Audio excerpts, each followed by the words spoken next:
各位来宾、各位媒体朋友们，大家上午好。Distinguished guests, dear media friends, good morning.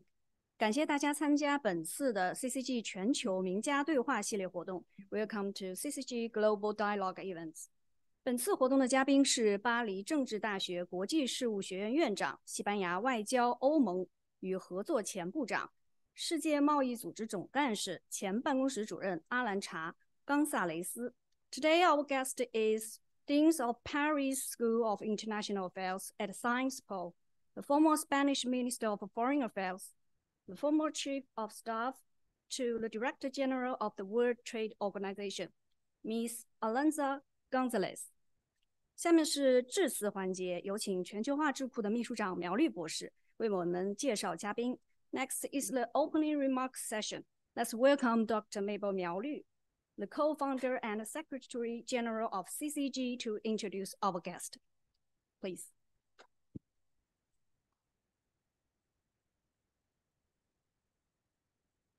Ladies and gentlemen, good morning. Welcome to CCG and welcome to join us for the CCG Global Dialogue series. Today we are so pleased and it's a great privilege to invite Mrs. Arancha González to join us and deliver a speech at the Center for China and Globalization. She will introduce her new book. We also hope to look at and know more about this new book and engage in the dialogue and discussion on global trade-related topics with Dr. Huiyao Wang, the founder of CCG. And please allow me to introduce about Mrs. Arancha González. Mrs. Arancha González is the third dean of the Paris School of International Affairs of Sciences Po and the first woman to lead the world's third school for politics and international studies. Prior to joining PSIA, Mrs. González served as Spain's Minister of Foreign Affairs, European Union, and Cooperation. She previously was Assistant Secretary General of the United Nations and the Executive Director of the International Trade Center. Between 2005 and 2013, she served as Chief of Staff to the Director General of the World Trade Organization, Pascal Lamy. Before that, she held senior positions at the European Commission in the areas of international trade and development. Mrs. González started her career as a lawyer in the private sector and has been a member of PSIA's Strategic Committee since 2017. We know that Mrs. González also on the steering committee of Paris Peace Forum, as a lot of people, including Pascal Lamy and Justin Vassy from Paris Peace Forum, stand on this stage for the public speech. And so we are so pleased, and it's our great privilege to invite Mrs. González deliver his public speech in CCG. Welcome, Ms. González. The floor is yours.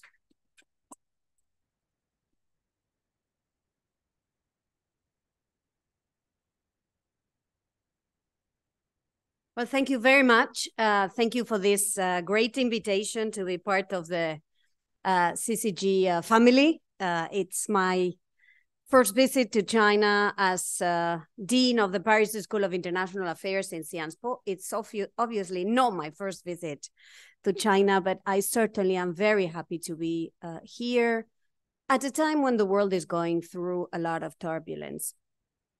We are seeing the impact, devastating impact of climate change. We are seeing the multiplication of conflicts in many parts of the world, including the return of war in particular, but not only in the European continent, a war that we thought was behind us. We have seen a pandemic that has devastated not only our health and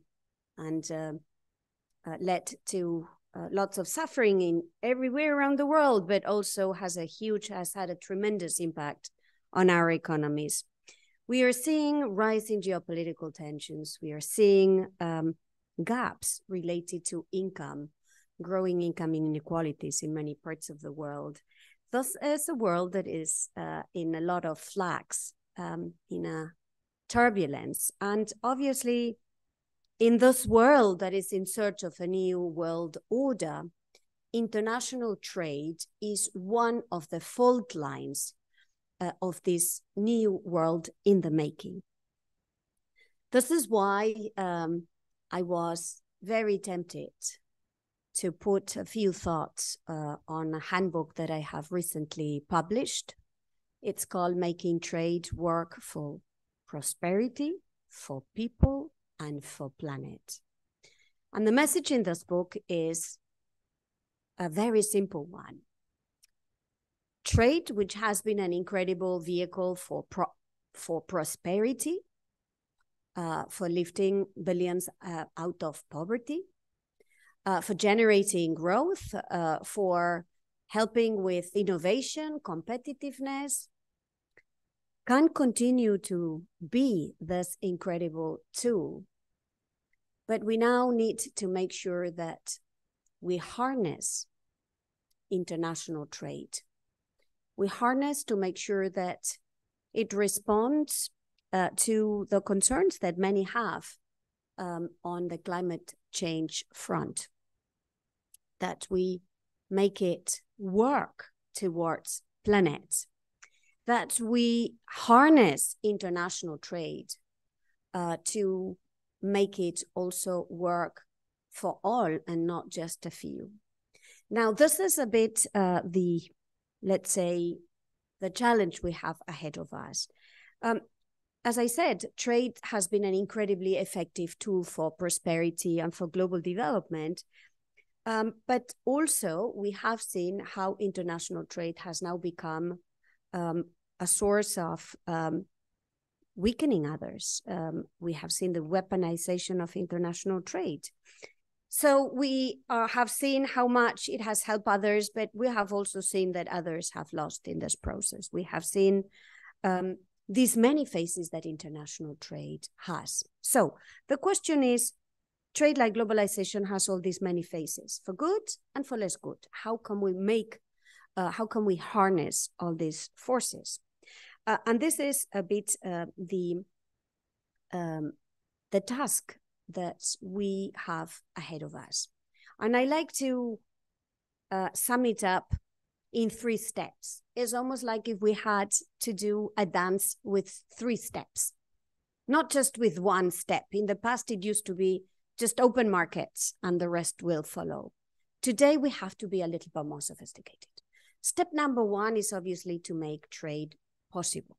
And we make trade possible when we open markets through unilateral trade policies, but more often through bilateral agreements or through multilateral negotiations. That's what makes trade possible.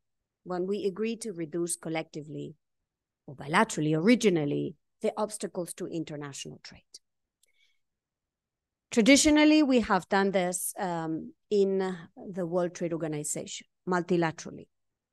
And it is true that today, multilateralism in the area of trade, like multilateralism across the board, is suffering a lot of headwinds. We are hearing many declare the WTO too inefficient, not good enough, not modernized enough. And I think our collective task is to make sure that we have today a WTO that is fit for purpose. And fit for purpose in the WTO means that the members of the organization make trade possible, which is what the WTO does, by focusing on a few areas that today are at the forefront of the disagreements between the members. How can we make sure that the rules of international trade and our aspiration to protect climate change are compatible? Climate change is our existential threat. So we need to deal with climate change. We've agreed to do this in the Paris Climate Agreement. We have agreed, every member of the international community has agreed to take national measures to reduce emissions and to help us keep the temperature of the Earth below an increase that is no more than 1.5 degrees centigrade. But these national measures we are seeing today can have big spillover effect on others. So we need to find the spaces, and I think the WTO is a good place to do that, where we ensure some sort of compatibility between the measures that different countries take to protect against climate change, so that we don't do this through beggar thy neighbor policies, but we do this in a manner that will help all members of the international community fight against climate change, and do this while preserving our possibility to maintain more sustainable growth, including through trade. WTO is also confronting the need to discipline a little bit better industrial subsidies in general, and industrial subsidies in particular. It's clear that to achieve this climate transition, to achieve the digital transition that many countries are embarked on, incredible amounts of public financing are being used. And how we use this public financing will matter a lot to whether or not this transition works for every country or not just for a few countries. And this is why the WTO needs to look a little bit more attentively at disciplines around industrial subsidies, so that it helps all countries achieve these massive transitions that we have ahead of us. WTO is also at the moment confronting a dispute settlement that has lost a little bit of shine compared to the system as it was set up in 1995. The WTO dispute settlement is not just a very unique dispute settlement. It's a very effective one in making sure that businesses, whether they are big, and more importantly, whether they are medium or small, countries, whether they are big, and more importantly, whether they are medium or small, can fight with the law as opposed than with pure force. And this is why it's important that WTO members also look at the reform of the WTO dispute settlement, so that it can help members in finding a way to deal with their trade differences and prevent those trade differences from escalating into trade wars, which is, as we know, detrimental to everyone in the international community. WTO members also need to look at how they will consider national security. Every country wants security for itself. And it's understandable that every country wants to have the ability to protect its own security. But how every country does that matters to the others too. This is why in WTO, there was an exception to the WTO rules to be invoked in the cases where national security with capital N and capital S was at stake. The impression I have looking at the situation today is that this exception has been interpreted in such a wide way that may end up being the rule and emptying a lot of the force that WTO rules have in ensuring a level playing field for all its members. So WTO members need to have a bit of a look at how to deal with national security. Some would say this is a very tall order. I would say that, judging from the last ministerial conference that took place at the WTO last year, where a big deal was achieved to cut subsidies that contribute to overfishing, showed that when there is a will, there is a way for members of the WTO to get to a result. That's what they demonstrated last year, where China and the US, Ukraine, Russia, the European Union, every member of the WTO agreed to this deal to cut subsidies that contribute to degradation of our biodiversity. So I think it's possible, but we need to create the spaces where this possibility translates into action to modernize the rules of international trade. But here we are still in the step one of this dance in international trade, which is about making trade possible. We still need to make trade happen. And this is not only about trade agreements, it's also got to do with the investments that are necessary on the trade infrastructure, on the customs infrastructure, on digitalizing those customs and making them more speedy. On trade finance, which is the part of finance that is the lifeblood for international trade. So in addition to making trade possible through trade agreements, through negotiating in the World Trade Organization, there is still a second step to be undertaken to help businesses of all sizes, big, small, medium, micro, men entrepreneurs, women entrepreneurs, join international trade.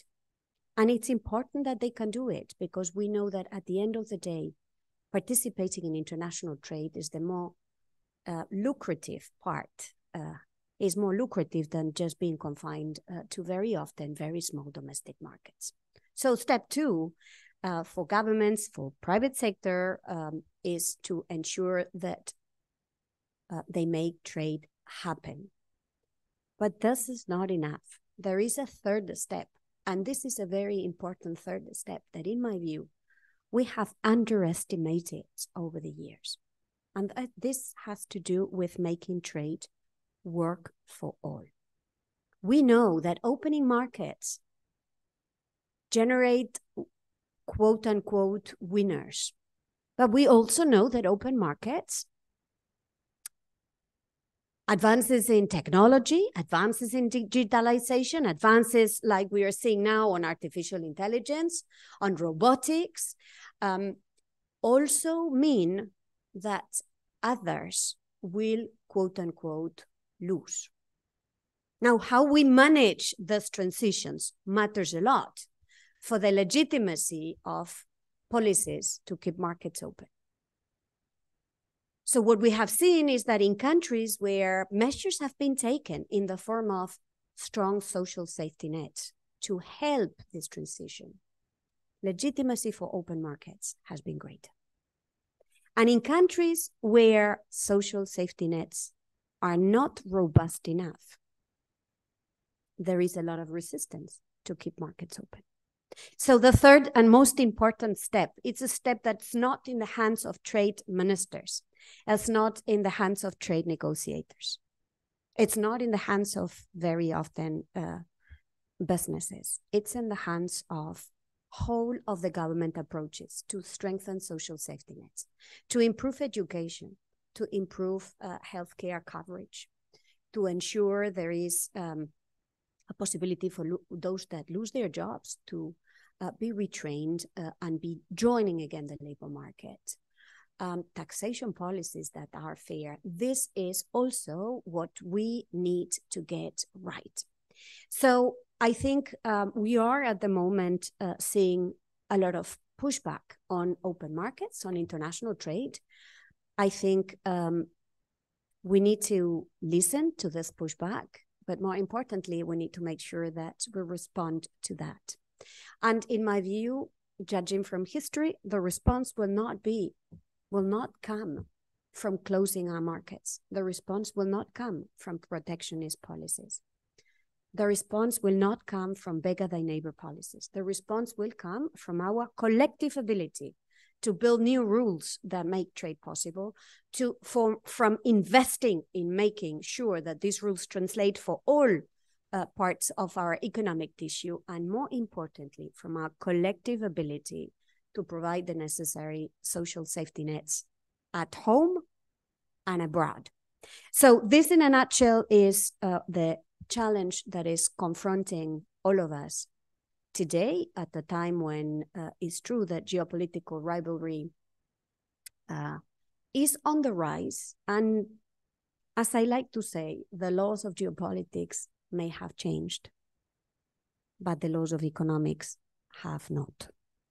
So if we want the laws of economics to continue to be effective, we need to collectively find a way to manage geopolitical turbulence. This is the message that I think fits well with an audience like CCG, and an organization that has long worked on making sure that we have a more balanced, more equitable, more sustainable globalization, which is in reality what we have ahead of us. Thank you very much for this opportunity to be with you today, and very much looking forward to the dialogue that will follow.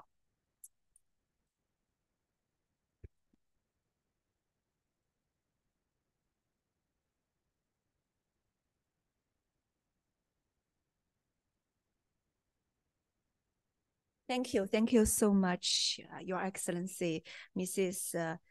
González. You deliver a wonderful speech, not so long, but very candid and very solid about the global trade. Especially you mentioned how to harness the global trade for the people, for planet and prosperity for all. That is very important, urgent issue for everybody right now, especially how to make the global trade resilient. That is everybody concerned that. Later, we would like to move for another phase, is that the our founder, CCG's founder, Mr. Huiyao Wang, in dialogue with Mrs. González. Let me introduce a little bit about the CCG Global Dialogue Series, which is initiated in 2021. CCG has initiated the CCG Global Dialogue Project, in which CCG President Huiyao Wang has engaged in regional, objective, and in-depth conversation with dozens of international thought leaders. The viewpoints shared by these dialogues are invaluable for comprehending the evolving trends in global development. Among the distinguished dialogue guests, including like Thomas Friedman, Graham Allison, John Thornton, Joseph Nye, Pascal Lamy, Kishore Mahbubani, Martin Orff, Justin Vassie, and Henkel Paulson. Of course, today we are so glad to invite distinguished guests, our female leader and female trader, of course, the female distinguished educator, Mrs. González. It is believed that by understanding the insights of these dialogues, comparing and constructing their perspectives, a deeper understanding of this critical topics such as globalization, global governance, and multilateralism, and world economy and transnational threats faced by humanity, and EU and US-China relation can be achieved. So the floor is yours, Henry and Ms. González.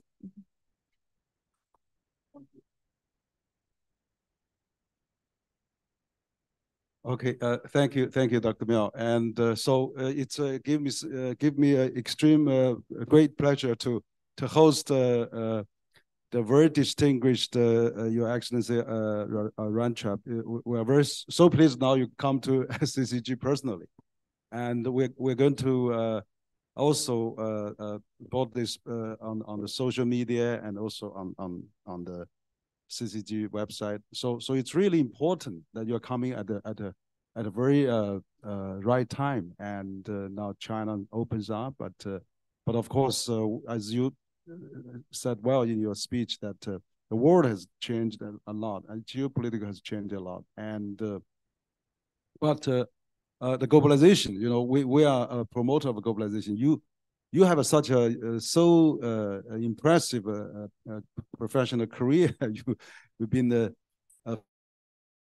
you know, for European and international affairs, but also you know, served as top position at WTO for many years, and of course also United Nations, and you know, very international career.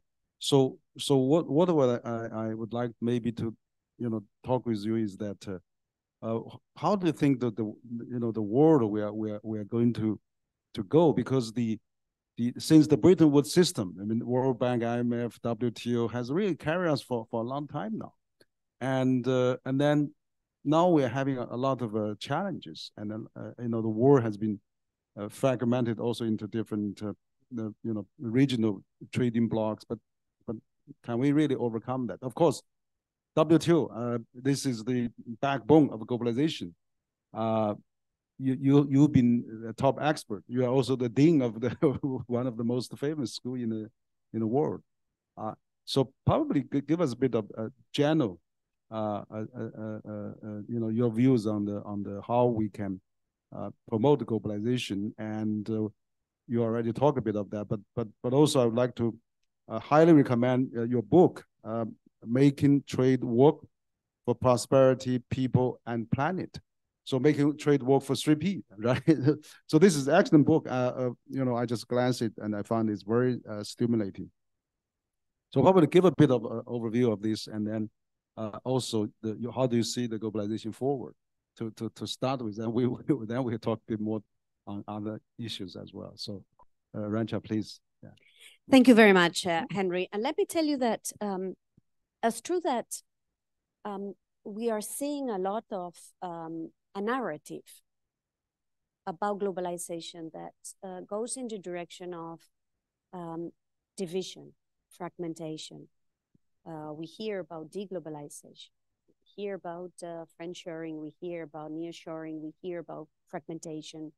We hear about pluralization. And the noise is very loud. When we look at the data, for now, the data is not showing us. Data is showing much more resilient economic ties that are in some ways probably moving from one country to another, but not necessarily going back national. So the rhetoric is very nationalistic. The economic data is still showing interdependence. And maybe this is because, this global connectivity that we have built over the last decades is very sticky. It's very difficult to undo because it has a logic. It has a logic of comparative advantages. It has a logic of value chains that have been invested by companies through very heavy investments in the last decades to make them work. So we are seeing a divorce between the narrative that is going in the direction of division and the data that still shows a lot of interdependence. I guess our task is to make sure that our policies are not driven by rhetoric, that our policies are also driven by some sort of understanding of the economic underpinnings of our real. And it's clear, Henry, that what we have at the moment is a tension between two worlds. On the one hand, we have the world of security. Security is pretty much a zero-sum game. And that's one part of the equation. And on the other side, we've got the economics, the comparative advantages, the value added. And this is not a zero-sum game. This is more a win-win. So how do we find a new balance between those two worlds, the world of economic and the world of security? This is the task that we have ahead of us. It's true that for many reasons, we probably have to find this new balance. Probably climate and climate resilience is one reason why we have to find this new balance. We have to, businesses understand this very well. They cannot make their value chains. They have to make them climate proof. They've got to invest more on the side of security for climate reasons, and probably be a little bit less efficient, but be more capable to resist the impact of climate change. We have the sector of raw materials, where there is a lot of concentration of production of certain raw materials in very specific locations around the world. and where probably it is fair that countries want a little bit more diversification in order to build a bit more security of sourcing. So this quest for security is an important one. I don't think we can disregard it, but we can also not disregard the other part of the equation, which is the equation about economic efficiency. So we have to find this new balance, and where we put the cursor will matter a lot. So this is, in my view, the conundrum we have today. Obviously, I have not spoken about technology. I'm sure we'll have ample time in this conversation, because the security on the technology, on the technological space, is a very big part of where we have to find this new balance and get it right. If we are to continue to benefit from this win-win that is that can be international trade and that can be open markets. That's right. Great. Thank you. Thank you, Mr. Arancha. Actually, I agree with you. Actually, I found this is very compelling, is that the law of economic, it has its logic, and it has its rhythm, and has its powerful momentum. And so sometimes people want to, think about other things are more important, but actually, as a matter of fact, that the integrated economy, embedded economy of each other is sometimes so resilient. And we can see, actually, until now, we haven't got the Third World War happen. I mean, we are quite dangerous now, but it was because of the trade, investment, people flow, labor flow for the last 70-some years. I mean, that globalization has been really prevented us from the Third World War, and this economic, movement, which is, I think, has made the world more prosperous. It's so important now. And so you mentioned about, we need to really stick to more on the economic and trade, which is absolutely so important. And China is a good example. China has benefited from this global trade and has lifted 800 million people out of poverty. And China joined WTO in 2001. China's GDP has gone, 12 or 13 times. And that is exactly, because of this openness, that China has been able to lift 800 million people out of poverty. That was a contribution of the China, but also the world, of trading with China. So what do you see of now we have a regional, trading blocks coming up? I mean, we know WTO is still trying to overcome some challenges, but we see, RCEP, we see CPTPP, we see NAF, no, it's USCMC, and all those agreement coming up. So how do those regional things, are they going to promote WTO more perform, or are they going to fragment a bit about the regional trade? So there's a polar regionalism, and so what do you think about that?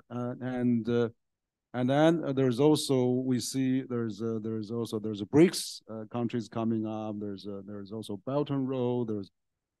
That more on the infrastructure, but on the trade side. So do you think this regional, that the free trade agreement, would that be also can be upgraded, like CPTPP could be another mini WTO? I mean, UK has joined CPTPP now, and China wants to join. So I'm a little puzzling about this two front, and that's what probably the challenge of WTO to have as well. Maybe you can share some of your expert analysis or answer for that.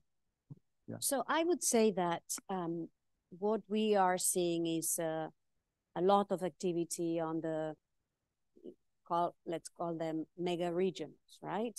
Big regional agreements. You've mentioned a few in Asia, whether it's RCEP or whether it's CPTPP, which is a mega regional around the Pacific. There are other mega regionals like the Africa Continental Free Trade Agreement, a big mega regional covering the entire African continent, with this idea that it's very important for African countries to improve intra-Africa trade, which is the lowest in the world in any region, because of the many obstacles that exist still to trade among them. There is also Latin America with an integration of the Latin American continent, but also with the Alliance for the Pacific, with a number of countries in Latin America that are facing the Pacific, have been embarked on. I think all of this is good. It shows that open markets still have a lot of attractiveness. It shows that many countries still feel that it's better to tear down trade barriers than to erect barriers. I think this is a very important signal. And those signals, especially coming from places where international trade was not such a hot topic in the past, like Africa, I think this is a very important signal, because there are other parts of the world where international trade is not very fashionable. Now, the question to me is not so much whether we have to reduce the activity at the mega-regional level. I don't think we should. I think it's good. I think the question is a double one.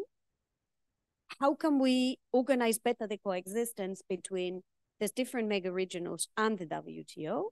And how can we work to ensure that a number of areas where these mega-regionals are looking at creating rules of the game can be more synergized, so that we don't just open markets at the regional level, but we try to bring all of this in some sort of coherent together, right?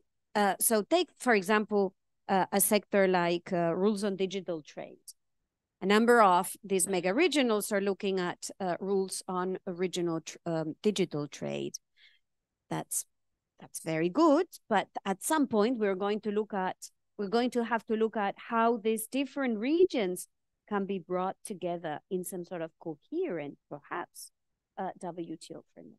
So to me, it's not so much a question of having to choose between regional and multilateral. Is how do we organize this coexistence in a better way? I mean, there is this American expression that I like a lot, which is you have to be able to walk and chew gum at the same time. So you've got to be able to walk the regional trade opening, but also chew gum in putting a bit of political energy into the World Trade Organization. Yeah, that's great, and thank you for that. And talking about the WTO, we know WTO is under a lot of course, pressure. I mean, during the Trump era, and now it's trying to reach more consensus. We know that the WTO ministerial meeting, they have last time they have achieved quite a bit, on the fishery and I don't know, the trade investment liberalization and trade, and also the plastic emission to ocean that has also been proposing. Many countries are responding. So WTO is really moving towards quite a bit of a new area, like digital, like technology, green environment, and things like that. So what do you see on those new technology area? We are seeing also AI coming up. We see data flows. We have seen many new challenges. There is no consensus in the world now, and so can we really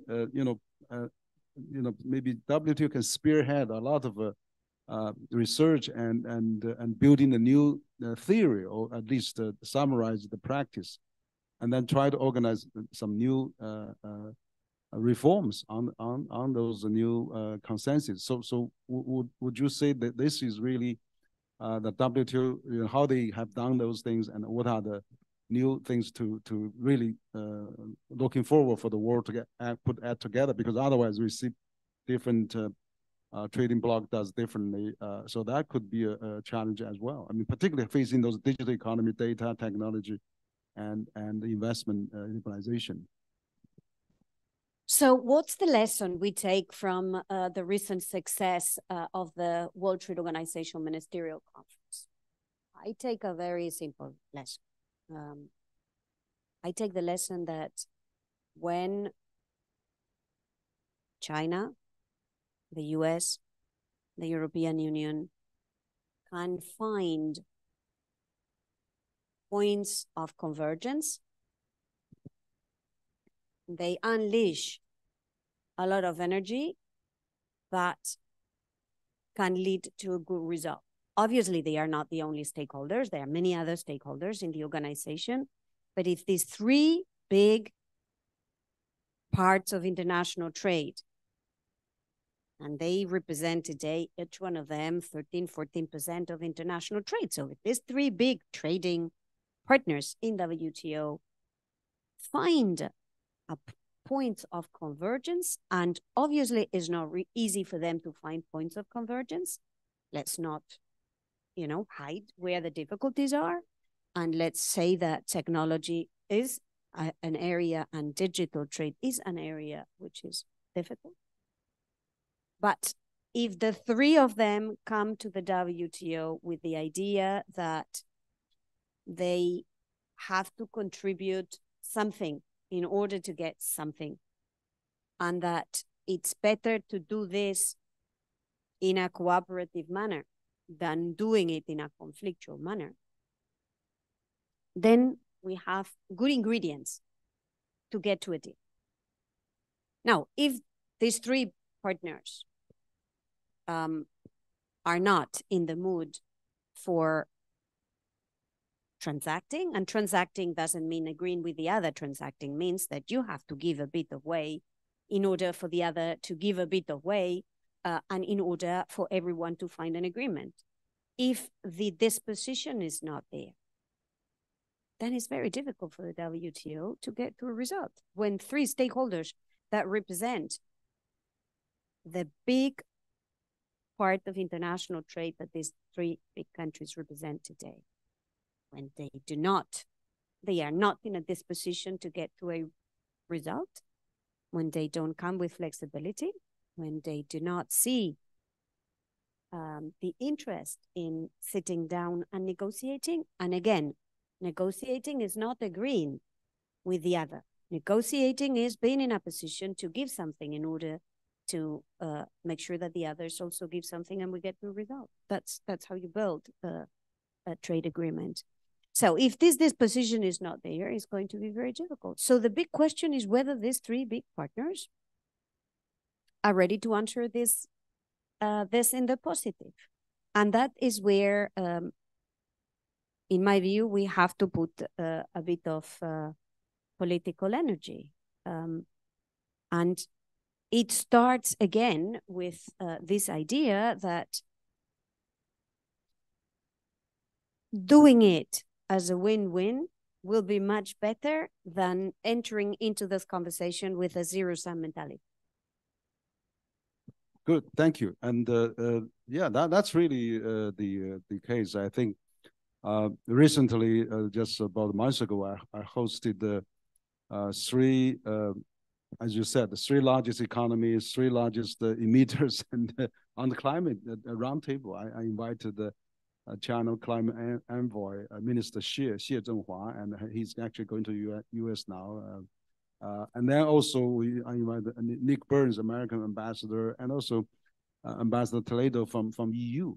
So we had a three, China, US, EU on climate. So absolutely, if you got those three biggest economy that can talk together, that will make things easier. So the global trust building among the three particularly are so important, and that's why I'm glad to see so many the international leaders, particularly from European and US, are coming back to China, and also leaders like you, not only political policy but also academic leaders coming back. It's so important. So I think now we would talk about quite a lot about trade. So how do you see the China-EU relation? I mean, you also not only on the WTO but also on the EU, on the foreign side. So we're going to have a China-EU summit pretty soon, and in May we had the Vice President of EU, Joseph Borrell, actually is trying to spoke at the CCG. He published his speech at the CCG, which is still, we hope that there will be more strengthening of China-EU relation, because we have the longest civilization.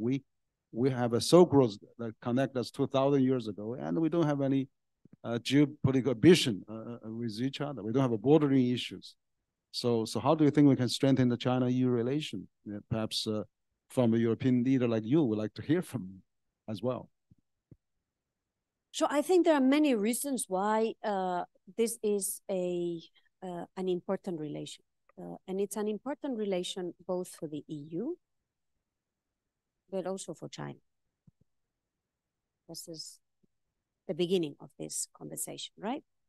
So I think we start from the premise that we can have a good, we are both important to each other, and that how we manage this relation will matter for how much we can translate this potential into reality.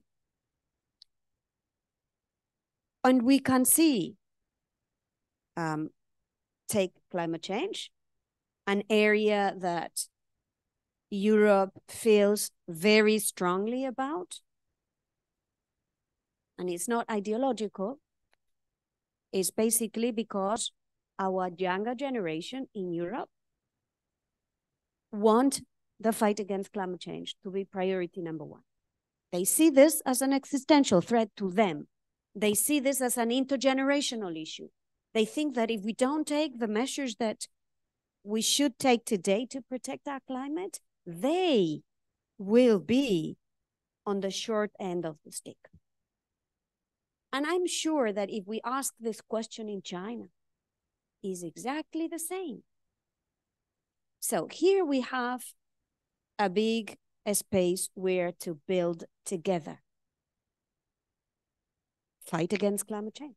Now, of course, the fight against climate change means decarbonizing our economies, doing this in a fair manner, making sure that we take into account who's been historically polluting more, who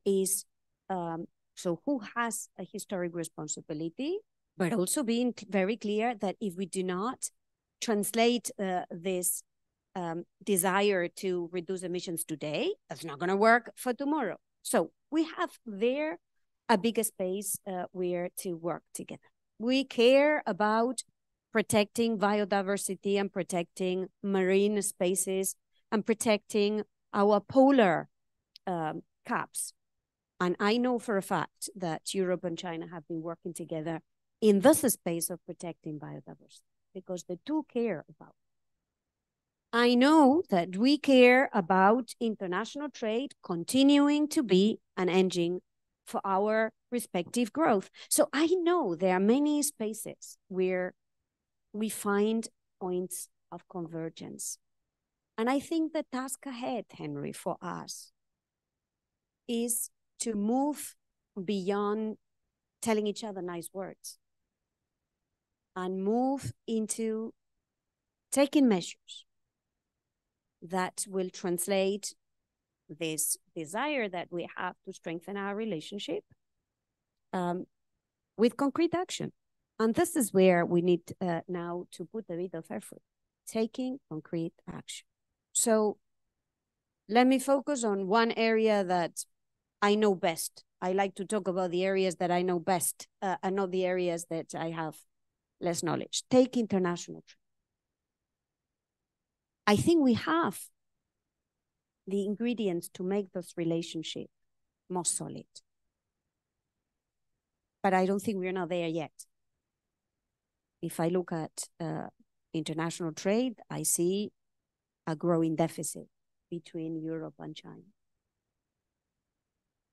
And I think this can be resolved. I think this can be addressed. But I think we have to move beyond nice words into action. My sense is that we have the possibility to do that. If we want to do that, we can do that. I know that in international trade, we are having tough conversations at the moment. Because, let me be very frank, I think in Europe, there is a desire to keep European markets open. Why? Because it's worked best for us, because a big part of our growth comes from open markets abroad. I think it's the same on the Chinese side.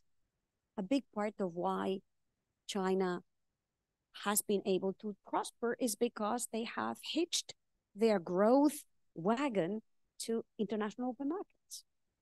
So if this is the case, and I can tell you in Europe we want to continue down that road, then we have to look at how do we address this trade deficit? How can we make sure that European companies are more interested in looking at the Chinese market and continue to be interested in investing in the Chinese market? Because they see there are opportunities here and there are fair opportunities here. How can we make sure that China can continue to access the European market because there are fair opportunities for Chinese companies in Europe? So this is where I think we have work to do. I think we should not avoid talking about the things that are maybe, less nice that we have to deal with. It's better to tell each other how we see it, because this is the beginning of having a conversation to address that.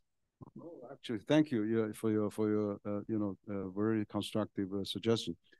Actually, I totally agree that actually you talk about the data act not supporting. For example, last year we had a historical trade data with US.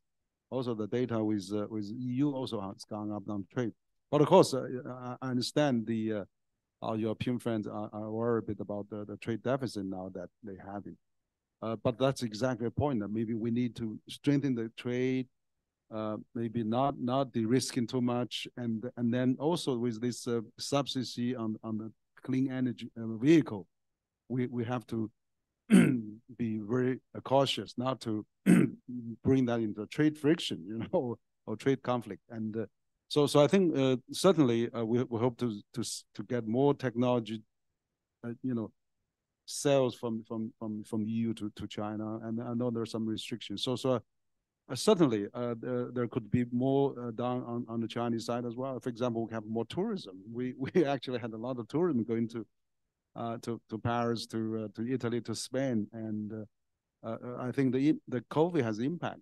Still recovering on that, but gradually I'm seeing going to recover. So absolutely, trade and investment and economic activity on the bonds and on the strong ties that we have to maintain, so that and also our share of the supporting for the multilateral system is so important. So I agree that we need to strengthen our trade and also improve our balances, but also relax the restrictions on each side, each other as well. Now, Arancha, I want to change the subject. I know you got a colorful career, very, very impressive, and now you are you headed the Spanish government. You also headed WTO, international organization. Now you are heading a very famous school of PSIA at the Science Pole now. I had pleasure visiting your school. Thank you for hosting us last time. But it was really very impressive.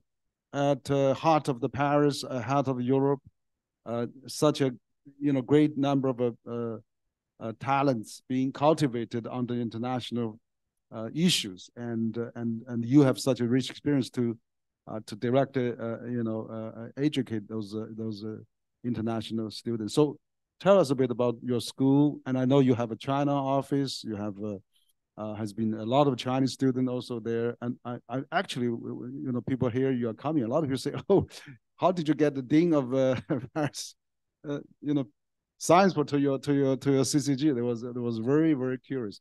So tell us a bit about your school and how what's your vision, and how you're leading that already for if I remember a year or two already, right?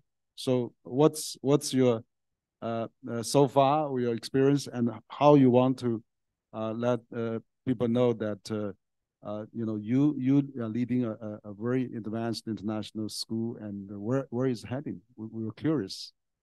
So I'm very proud to be heading the School of International Affairs in a French university called Sciences Po. It's a university that is 150 years old, and that was founded 150 years ago with this idea that We need universities who think human and social sciences. And look at how important this has become, whether it's the discussion about technology, whether it's the discussion about climate, thus human and social sciences have to be put at the center also of our knowledge. The second characteristic of these universities is interdisciplinary. So it's mixing disciplines, which is what we also need today. Take artificial intelligence. It's not just a question of engineers, it's also a question of sociologists, anthropologists, political scientists, economists, experts on governance that need to be brought around the table to better understand how we govern technology. And the third characteristic of this university is it being very international. And this is where Sciences Po has a very strong relationship, very old one, by the way, with China. We have relations with more than 14 universities across China. Of course, here in Beijing, with Beijing University or Tsinghua University, which I'm visiting during my stay in China, but also in Shanghai with Fudan University, but also in other parts of China, whether it's Chongqing or whether it's Wuhan or whether it's Canton. I mean, there is a very strong link between Sciences Po and China. And our desire is very simple, is keep the bridges of people-to-people connection open. If we get more Chinese scholars to come to Sciences Po and understand and share and learn and cross-fertilize, and if we have more and more French students coming to China to do exactly the same, maybe the likelihood that we will build a more solid bottom of our society, a more solid base on which to build political and economic and social ties, there's people to people, is very important to us. So the school that I head in Sciences Po, the school, Paris School of International Affairs, we welcome every year dozens of Chinese, young Chinese, very interested in learning about international affairs, learning about international economy, international development, governance and diplomacy, learning about security and defense, learning about energy transitions or environmental policies. These are all the topics that they understand. But again, with this idea, with this commitment to strengthen people-to-people relationships. We have an office here in Beijing with colleagues that are doing everything they can to convey this message and to appetize Chinese students to look at studying in France. They can study in French, but also in English in France, which shows, again, this commitment to interdisciplinary, international, human and social sciences that is ours in Sciences. Very, very open, very impressive. You got a very nice campus there. So impressive. And I'd like to also maybe because Mabel was very curious about the question. She wants to ask you, and because on the women leadership. I mean, also we actually CCG cooperated with UN Women for the last 2 years in a row on the International Women's Day. We had a big round table, and there's a number of minister traders at Beijing different embassies, and they are admirer of you as well. So from professional point of view, that's right. So we are we want more audience to know, and what's the key success factors? I mean, on how you be working internationally, but also making a lot of impact and government, business, and academic. So what's the 3 or whatever key success factors that you have, or your secret or your therapy for others? I mean, or that we can learn from. How to make a woman successful? I mean, what should be done, and particularly for women leadership, where I think we need to know more about. I mean, that's exactly you are a role model for many people, and that'd be really interesting to know.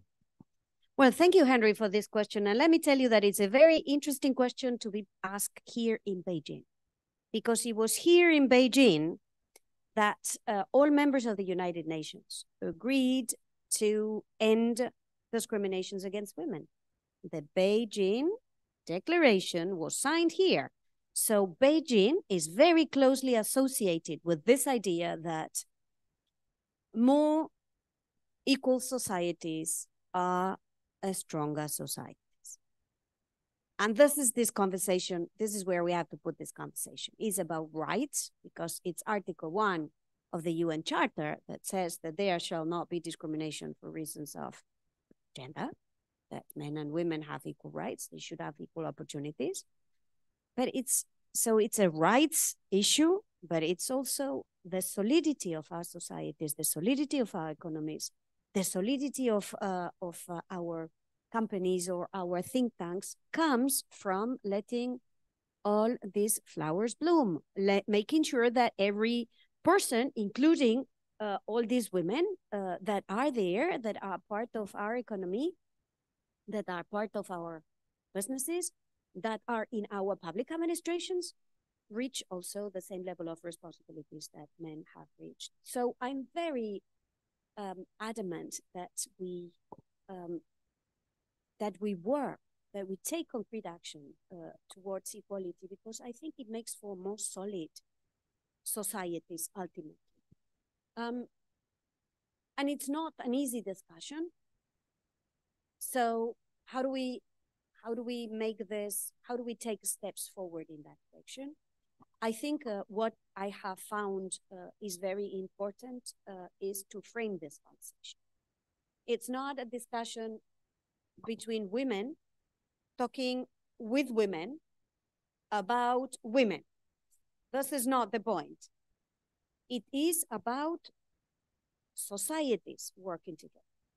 Because if we make this an issue of women against men or men against women, it ends up being a zero-sum game, right? So we end up like geopolitics in a dead end. So we cannot make this a zero-sum game. We have to frame this conversation as being about achieving win-win results.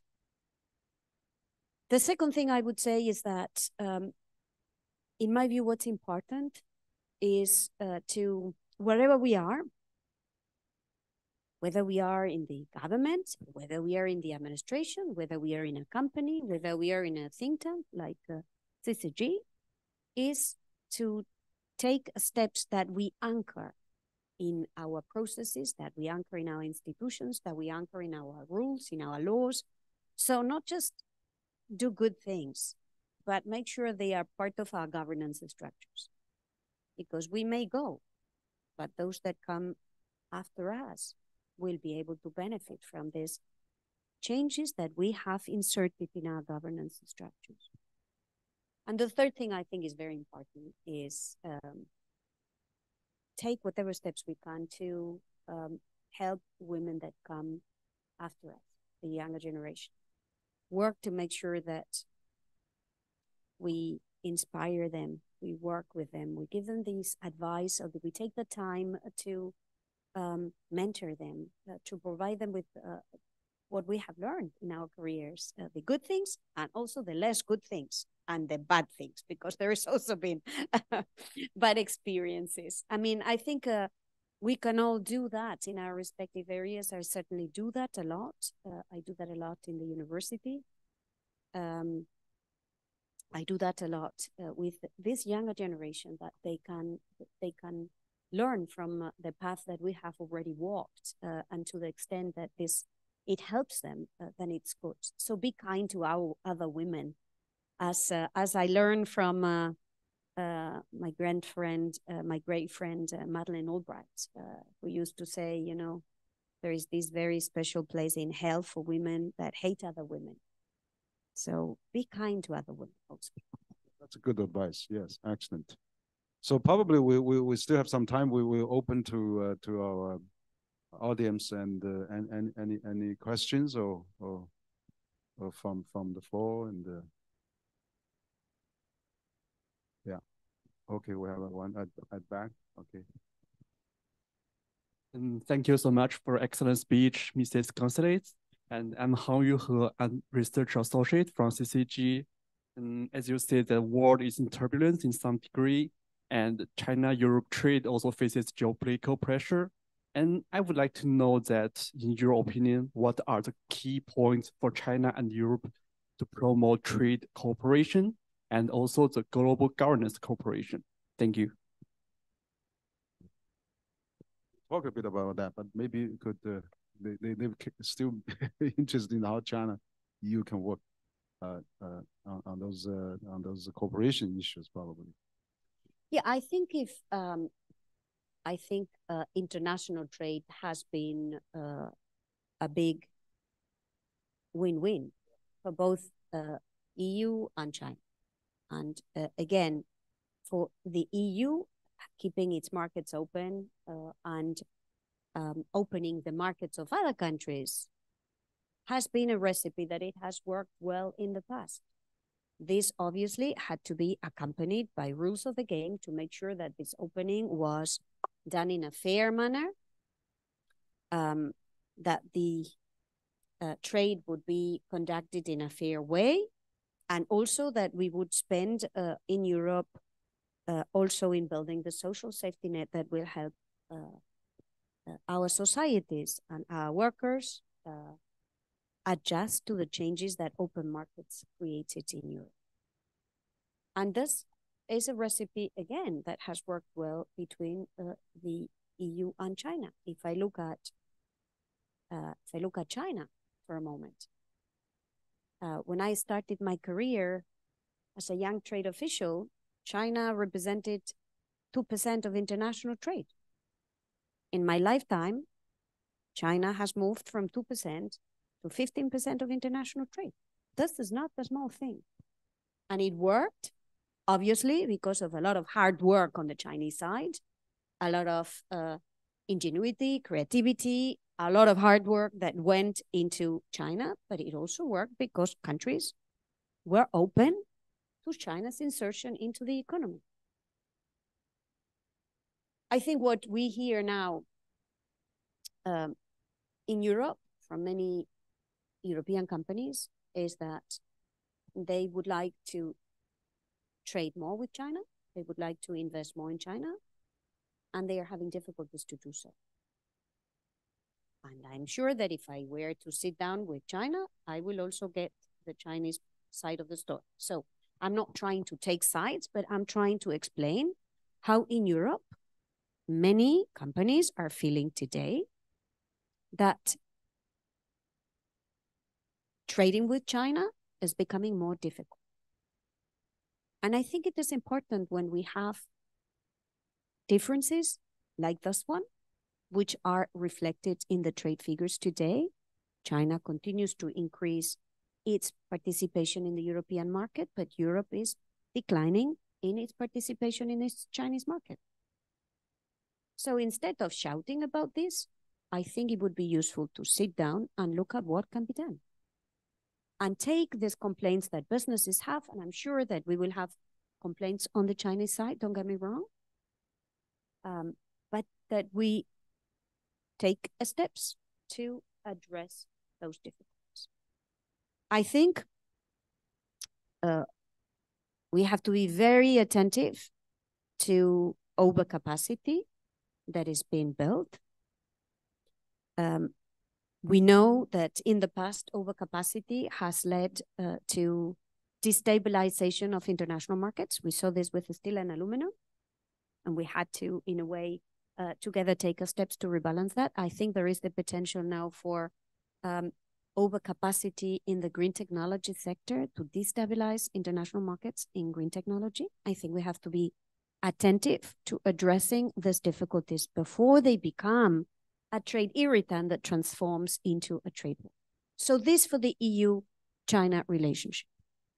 And again, in my experience, it's always better to sit down around the table and address the difficulties than go to the media to shout or to do big speeches. Second, on where China and the EU could work together multilaterally. I think China and the EU care about the multilateral trading system. They care about having rules that will help China and the EU keep their markets open, but address a number of questions that have become important, whether it's the link between trade and climate change, whether it's the link between trade and subsidies, whether it's the questions related to national security, whether it's the dispute settlement that both the EU and China care about. Here again, I think it's very important to have a positive agenda to strengthen the World Trade Organization, its rules and its functioning, not just by saying that we care about the multilateral trading system, obviously we do, but taking concrete steps like we did last year when we did an agreement on fishery subsidies. We have now a few issues that will come up in the next ministerial conference that the United Arab Emirates will host at the beginning of next year. This would be an important moment for the EU and China to together make an effort to advance a number of issues that are on the table, including in the areas that I have mentioned, which in my view would help in building a more solid multilateral trading system. Great, thank you. Probably we have one more question if any other wants to. Yes. Thank you very much for your wonderful remarks and your excellent. I want to ask you a question that in your book, you mentioned that make trade happen, make trade work for all. What do you think governments, enterprises, and other global trade participants can do to promote global trade? Thank you very much. All the groups follow. No, I think we have to, governments need to be much more attentive to this third part of making trade work for all.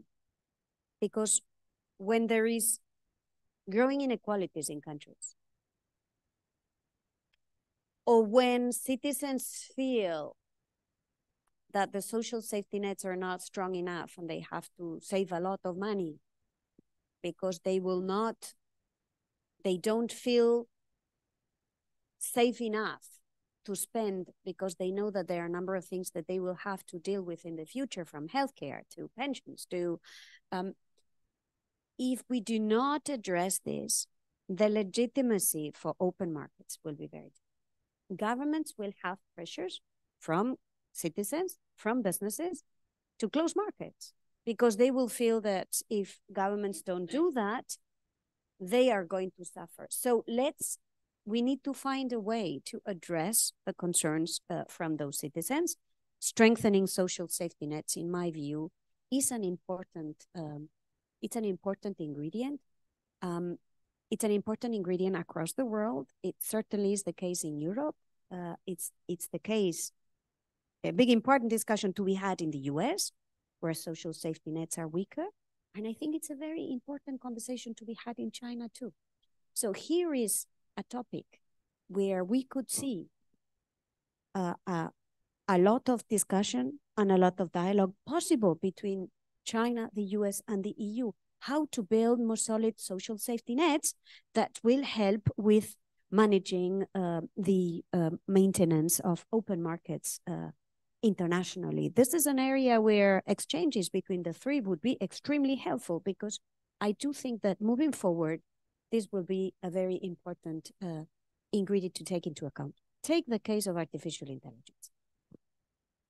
Artificial intelligence has an incredible power to address lots of intractable issues, from diseases for which we had not been able to find cures before. We know that through artificial intelligence, we can look at data and patterns that can lead us to solutions for these diseases. But we also know that artificial intelligence will have an incredibly disruptive effect on labor markets, especially on white-collar labor markets.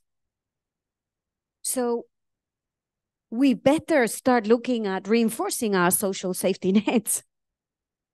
Because otherwise, what we will face is another wave of protest from our citizens that will look for protection through trade protectionism. And we know that trade protectionism will not help us in protecting our citizens. So a good discussion on social safety nets, on making trade work for all, as I call it, step number 3 in this trade dance, in my view, is one where there should be a spaces for learning and sharing between US, China, and the EU, together with many others. But in these 3, it's capital because, again, given the sheer size that the 3 represent in the international economy. Yes, absolutely. Very important. You give a very good suggestion. You know, I mean, to really to get country cooperate more, the government has a lot of role to play, and increasing safety network is such an important issue. So we probably running out of time, and but I would really, you know, thank you, Your Excellency Arancha, for coming to CCG today to give such an excellent book presentation, Making Trade Work for Prosperity, People, and Planet, which is a new book, and we will be, you know, hope to read more on this issue, and maybe we can hope that, you know, publish in China someday too, and we could look into that. And again, you have said many things this morning. We learned a lot. I mean, the law of economics is really, you know, resilient. We have to strengthen that. We could not let the geopolitical disturbs, open dialogue, you know, let have a lot of things that we can put it on the table and seeing people face to face to go through the issues, and absolutely increase the trade, increase the economic activity is the way to go. And we have to strengthen regional, you know, encourage regional practice, but also, you know, on the multilateral front, particularly on the WTO, we continue to support, and for that, you know, EU, China, and even US, the 3 largest economy, has a moral responsibility to really do that. So we really appreciate your coming personally to CCG to share your views, and we have a very good record of this, and then we're making transcribe that into future new books on that. But also very important, I think you've been busy in China. You're meeting the different university, your partnership, but also you're going to Shanghai at the Import Expo, the largest international trade import expo in China, and then we will also invite you to one of our other section, the resilience of the supply chains, which is another topic we see you sharing in a few days' time. So once again, I appreciate your coming, and also we're probably going to see you again also at the Paris Peace Forum. We both at steering committee at the Paris Peace Forum, and so I'm glad you came and made your sharing at the CCG. We appreciate so much. So I don't know if Mabel has anything to say, and yeah, okay, we'll have a little souvenir to show you.